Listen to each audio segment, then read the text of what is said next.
There's just no two ifs, ands, or buts. No two ways about it. We have to finance the system. This year, GovGuam estimates we're going to take in about $600 million in taxes. Hey, $600 million sounds like a lot. Of that money, $292 million comes from individuals, which I would assume is all of you good people in this room. $103 million comes from corporations, and $211 million comes from the GRT.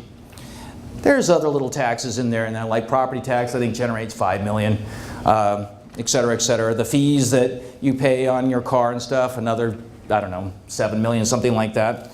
But generally, those are the big numbers. Individuals, close to $300 million, corporations, $100 million, and sales tax, which is basically the GRT, $200 million. It's not enough. Not only is it not enough, but the structure of our economy is killing us all. Let me explain why.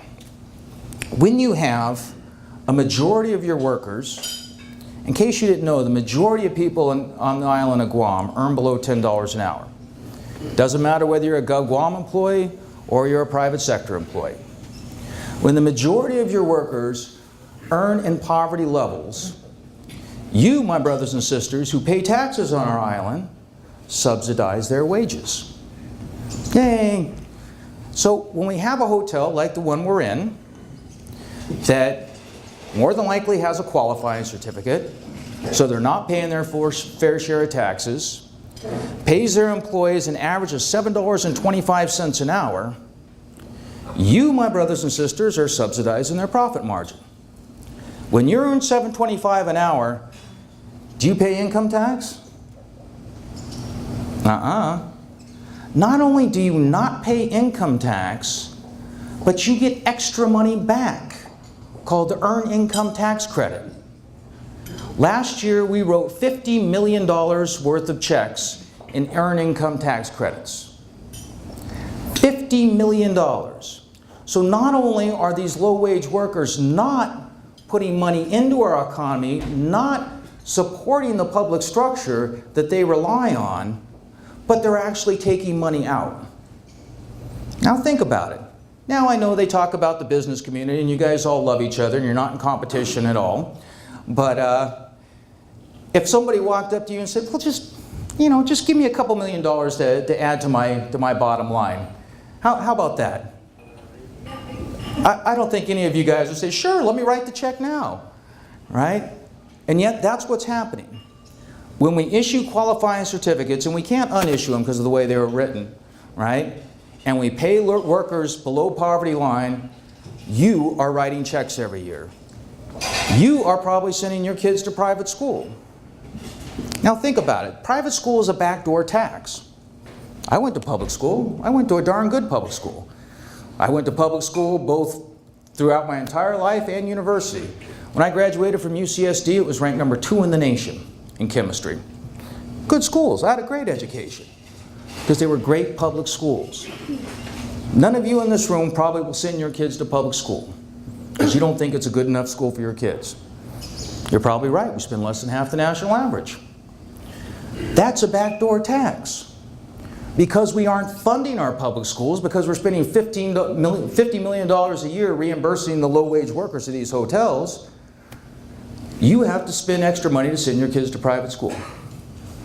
Now, I'm sure you guys would rather like say, Johnny, go hop on the bus and they go to a world-class school every day and it doesn't cost you a cent. I would. Fortunately, I don't have kids, or unfortunately, I don't know. Ask my wife. Interestingly enough. So, we've got problems that we have to deal with, and they've been a long time coming. Second, low socioeconomic status creates a whole plethora of other problems that you might not have thought about. Did you know that poor kids have a much more difficult time in school? They have trouble learning. They have trouble performing high on tests. People from poor families have a much higher rate of going to jail, being convicted, serving crimes, doing crimes. They smoke more, right? These are just standard stats. You know, it is so codified that we can actually, the federal government takes test results for students and separates them up by the socioeconomic status of their parents. They know how to do it. We've done it for so many years. We know down to the number how being poor affects your ability to perform in school. It's much more expensive to put someone in prison than it is to educate them. Much more expensive. Penny wise and pound foolish is what we're doing. Now some people would say, well, you know, with all these criminals like out there because they're poor and they're breaking into my house and stealing, or they're risking their lives chopping live copper wires from the power poles, we just need a more draconian system to make sure that we can throw them in jail and throw away the key. Well, you know, talk radio might like that idea, but unfortunately it hasn't really worked, ever. I mean, look how much money we spend on the war of drugs. Has that worked very well? No. I could go on forever about that, but it doesn't work. The trick is we need to raise people's standards of living. It's the only thing that's ever worked in our country. It's the only thing that's ever worked in the world. We are a consumer-based society. How many people here are in business that likes local customers to come into their business? Anybody? Or do you all work in the hotel industry? Yeah, a few people. You want people to make money so that they can come to your business. If you own a radio station, you look at the people that advertise on your radio station. It's not Japanese tourists. They aren't the customers for your advertisers. It's probably not the military.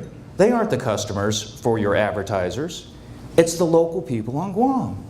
These are the people that are going to go into Kmart and shop. These are the ones that are going to go to Macy's. These are the ones that are going to go to McDonald's, et cetera, et cetera, et cetera. We need, in our consumer-based economy, to have money flowing through our economy. And it starts in the pocket of workers. Economists tell us for every dollar we give to a worker, extra dollar, it circulates in our economy 10 times.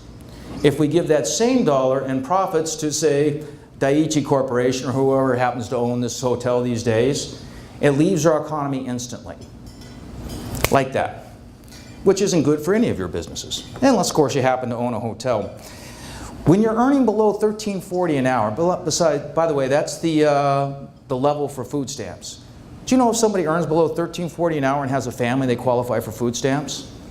65% of our island, food stamps. And that number isn't even very realistic. Did you know that permanent resident aliens do not qualify for food stamps? That means our brothers and sisters from the Federated States of Micronesia, they don't qualify for food stamps unless they have a child here on Guam, and then they only qualify for that child.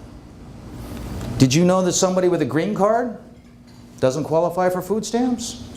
So our brothers and sisters from the Philippines that have moved here for a better life and are working at this hotel making $7 an hour and trying to feed their family, they work or they don't eat. It's a tough life.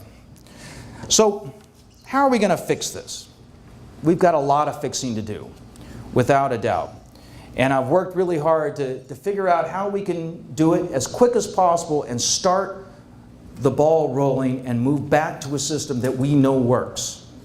Move back to something where we can start making the fine adjustments to our economy, and that's by raising wages. The first thing I've introduced is a living wage bill, Bill 111. Living wage concept was invented by Pope Leo XIII in his document Rerum Novarum, where he said it is government's job to ensure that companies pay their employees a living wage. Now, Pope Leo XIII was a pretty smart man. I'd like to say I invented the concept, but I didn't. And cities all across the country have passed living wage bills. And in every single case, it's improved the economy of that city. One of the most recent ones is, check out Santa Fe, New Mexico. Not only did they pass a living wage bill similar to the one I introduced, but part of their bill was provided funding to study the results of it.